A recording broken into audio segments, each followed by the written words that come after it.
விசாரணையின் போது இளைஞர் அஜித் உயிரிழந்த விவகாரத்தில் மானாமதுரை டிஎஸ்பி பணியிடை நீக்கம் செய்யப்பட்டிருக்கிறார். ஏற்கனவே இந்த வழக்கில் நீதிபதிகள் காவல்துறை சார்பாக பல்வேறு அதிரடி கேள்விகளை முன்வைத்த நிலையில் தற்போது டிஎஸ்பி பணியிடை நீக்கம் செய்யப்பட்டிருக்கிறார். கூடுதல் விவரங்களை செய்தியாளர் இளையராஜாவிடம் கேட்கலாம். இளையராஜா, இது தொடர்பான முழு விவரங்களையும் விவரிங்க.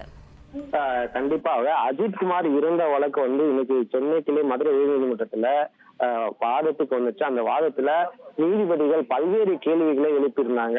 அதற்கு அரசு தரப்புல இருந்து சரியான பதிலும் செலுத்த முடியவில்லை. இந்நிலையில ஏற்கனவே மாவட்ட கண்காணிப்பாளர் ஆசிஸ் ராவத் காத்திருப்பு பட்டியலில் மாற்றப்பட்ட நிலையில இந்த வழக்குக்கு உத்தரவு பிறப்பித்தார். அதாவது அஜித் குமார் மரண வழக்குல இவருடைய உத்தரவின் பேரில் தான் இந்த காவலர்கள் அனைவருமே அஜித் குமாரை அழைச்சிட்டு சென்று போய் விசாரணை செஞ்சிருக்காங்க. அதுலதான் அவர் இறந்திருக்காரு. இந்நிலையில இதுல சம்பந்தப்பட்ட டிஎஸ்பி சண்முக சுந்தரத்தை தற்போது ஐஜி பிரேம்சார் தற்போது பணியிடை நீக்கம் செய்யப்பட்டிருக்காரு.